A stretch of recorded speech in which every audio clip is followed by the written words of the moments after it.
The concept basically was that there wasn't too much justice in America.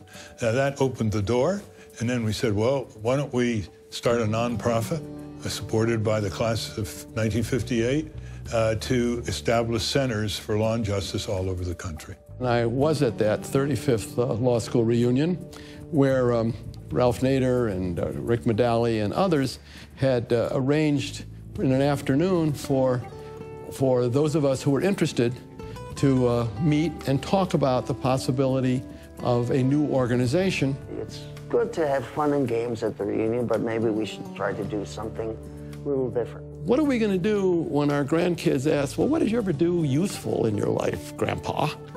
And this is our chance.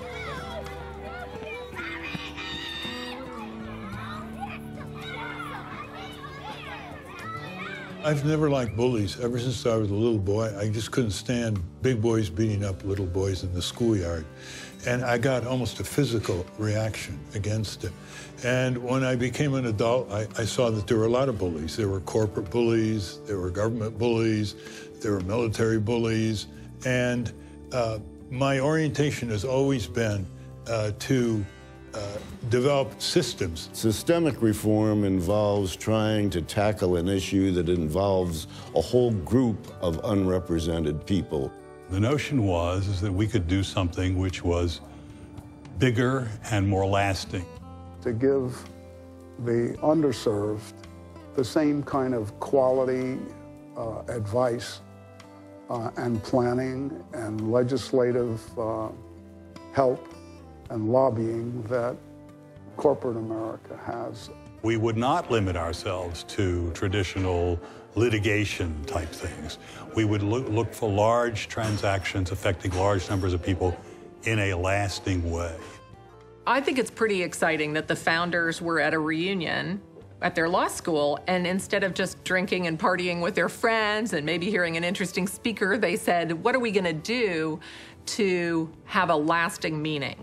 What Appleseed does so well is not just use lawyers' skills at investigating and writing and documenting problems, but then advocating for realistic, evidence-based solutions.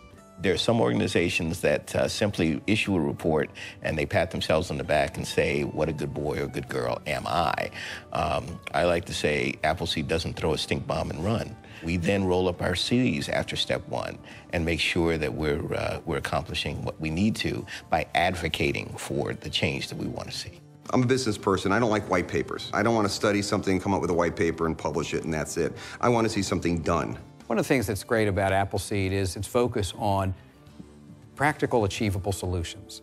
Being able to not only scope out a problem and do the research and figure out what the problem is and how it might be addressed, but also try to come up with solutions that can be achieved quickly and effectively in real time. We can't boil the ocean. We can't solve a problem like poverty.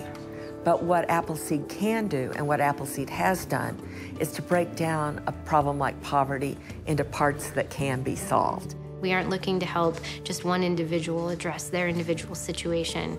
We're going after, the whole enchilada. We're going after systemic change, changing something that's impacting large groups of people.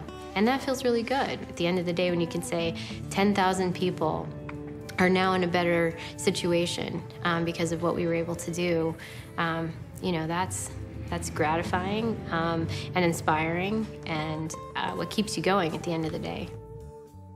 Out of a small luncheon of classmates of 1958, we have now a national organization of Appleseed with 17 affiliated centers for law and justice. And it just shows you that it's a lot easier than we think to produce a lot of justice, because Appleseed really, in the areas it's worked in, has produced a lot of justice for people in need of it. It's been a great experience. I mean, we've worked on some really good projects. One was the integrating a school in Brooklyn between a rich neighborhood and a very poor neighborhood, getting the Department of Education to agree on coming up with a program to really integrate both communities. The purpose of our project was to increase the racial diversity of the New York City public school system. Racial diversity has been proven to be one of the most effective tools in helping the educational outcomes of all children, regardless of race. We weren't lawyers, I fix cars for a living.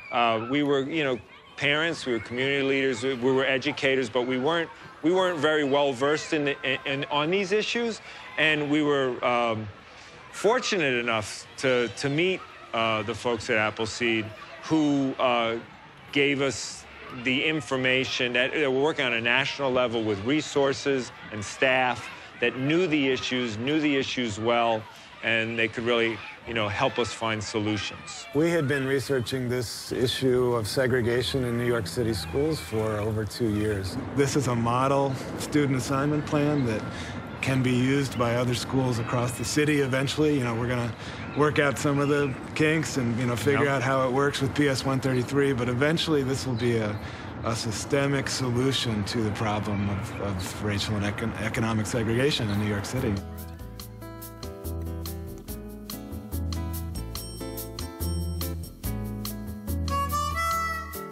And so back in 1996, we created Nebraska Appleseed, and we're still here today. We were one of the first Appleseeds, really, to get out of the box. So in Nebraska every year, there are about 300 or so former foster youth who age out of the system.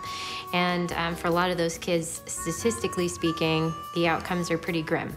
A lot of them don't succeed. Most of the time in the foster care system, everything's done for you. Your doctor's appointment's set up. You have someone there in your foster home that makes you dinner.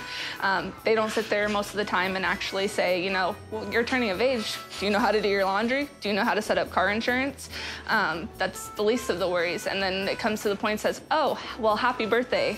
You're out of the system now. We aren't receiving any funding to assist anymore, so we're gonna have to let you go ahead and move out on your own. The legislation that we've worked on, LB 216, would provide those supports, help with housing, help with education, help with access to health care. The bill would ensure that every child has someone in their corner fighting for them and helping them get those resources just like any other parent would do for their child. You start scoring minor little victories. And what happens is the people in the organization start to see that you're getting things done, and they start to buy into it, and then it gains momentum, and eventually you can effectuate really significant change, but you gotta understand you gotta do it in small little bites. We've worked on everything from financial access and asset building issues to education, foster care, fixing all kinds of problems in New York City. There's a huge range of issues. Well, Appleseed showed me, for a lot of people, what is my rights, what I had to do. We had to fight hand to hand, everybody together. It renews faith that there are people and organizations out there that are willing to go out on a limb and help you. They're a lifeline. For anybody that needs them, they are a lifeline. I think they've also been fortunate in the quality of the people they've been able to attract to the board. And I think that also tends to attract a strong staff. So all of that, I think, drives an organization. I think we have big shoes to fill. I mean, I think that the class of '58 of Harvard has been phenomenally successful in a variety of different areas of the law. From zero to where they got us now was such a big achievement for them that it's certainly a hope that we'll be able to move it forward. In Mexico, the impact that the pro bono can make in our society is huge. And I think that the lawyers can give us the framework and how, as a society, we should do better and improve our ways to deal with all these problems. I think it gives you more hope because you realize that through this model you can really leverage talent and really accomplish a great deal more than you might otherwise think. Law school is not a place where people are naturally that friendly. But boy, since then, it's been 20 years of wonderful, wonderful relationships. For sure. Charity is soup kitchens to feed hungry people. Very important. But it doesn't solve the problem long-term of hunger. Justice asks, why can't people have good-paying jobs, living wage, so they don't have to go hungry and go to soup kitchens? There's a satisfaction that they thought they'd find in law school, but probably didn't, thought they'd find in practice, and probably didn't, but can find through an organization such as Appleseed. Yes, that you can, working together, you can make a difference. And it's a matter of great satisfaction.